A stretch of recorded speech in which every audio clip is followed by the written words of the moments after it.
Vamos lá, como foi falado na aula anterior, nós vamos precisar de uma variável para referenciar a imagem. Eu vou chamar ela de imagem inimigo. Beleza, podem chamar aí de qualquer nome que vocês quiserem. Ela vai ser do tipo imagem, image, né? Não existe aqui variável do tipo imagem, do tipo image. Beleza.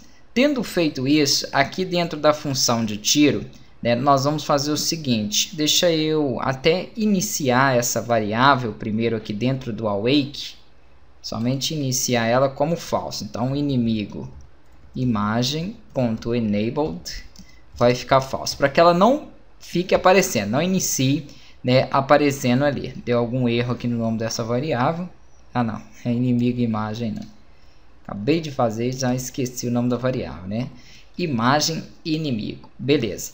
Aqui dentro, então, da função de tiro, ele vai verificar se houve dano ao inimigo, né? Se a bala aqui não for, vida inimigo for diferente de nula, porque houve dano a ele. Então aqui dentro, exatamente dentro dessa etapa, eu vou colocar aqui o seguinte, que imagem inimigo ponto enabled vai ficar true, porque se houve dano nele, eu quero ver em qual inimigo eu acertei, então a imagem dele vai ser habilitada, e o meu sprite, né, ele vai receber o ícone do inimigo. Então eu tenho que vir aqui em inimigo, imagem inimigo novamente. Ok.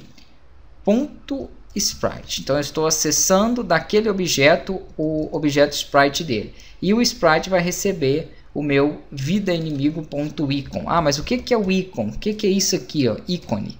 O ícone é justamente a variável que eu tenho dentro desse... Deixa eu fechar alguns outros aqui.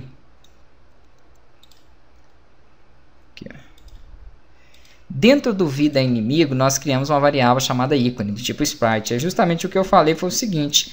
Esse objeto de imagem vai receber aquele ícone no qual for acertado aí, né, o inimigo. Então, cada um tem um ícone específico. E ele vai, então, estar mostrando aqui esse ícone para mim. Caso contrário, vamos colocar aqui um else, né? Lembrando que esse if é para verificar se você acertou ou não. Se você tiver dado um tiro e não acertou nada, a imagem do inimigo... Vamos colocar aqui, ó, ela vai ficar desabilitada. Então, ponto enabled igual false. E aqui a gente vai, então, acessar o gun barred end, que tem o script de tiro.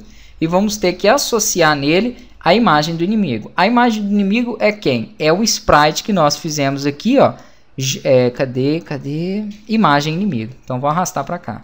Que a cada hora vai receber... dentro das propriedades dele aqui, uma imagem de acordo com o objeto. Vamos aqui executar e vamos verificar se está funcionando realmente, se essa lógica aqui é bem aplicada. Não está aparecendo de início, eu vou dar tiro para cá que não tem nada, ok, não mostrou nada. Agora vou dar um tiro nesse inimigo aqui, mostrou ele, ó.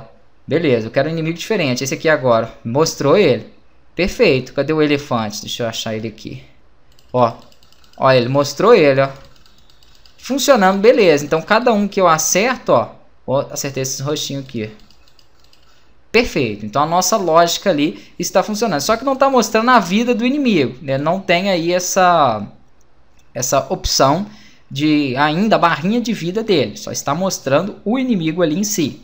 Então, para isso, nós vamos fazer o seguinte. Eu vou copiar aqui esse slider do jogador. Vou dar um Ctrl D. E vou chamar de slider inimigo. Mais ou menos a mesma coisa ali. Inimigo, beleza. Esse slide inimigo, vou vir na posição com Alt, eu vou pressionar aqui para que ele venha para a direita, ok. Vou colocar ele aqui a menos 13 para ele descer um pouquinho.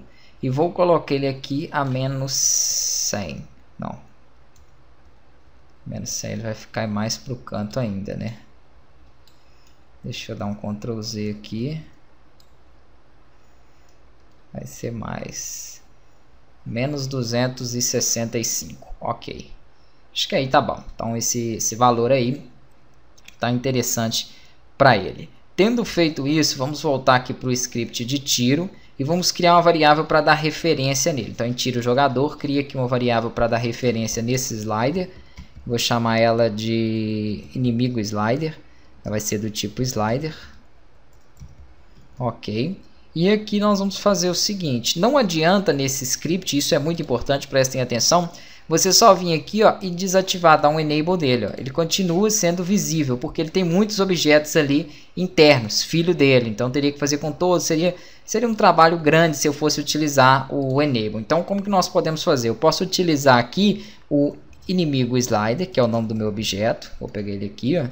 Em vez de utilizar o enable, eu utilizo aqui o GameObject.setActive, para que ele mantenha ativo ou desative ele de acordo com o que eu coloco aqui, ó. Então vou colocar false para que ele inicie desativado, como o outro. Dessa forma, se ele tem objetos filhos, eles também são desativados. Então não vai me dar aquele problema ali. Aqui então, ao atirar, ó, depois que ele habilitou o meu ícone, né, e mostrou aqui a barrinha, eu posso fazer com que ele habilite ele também, ó.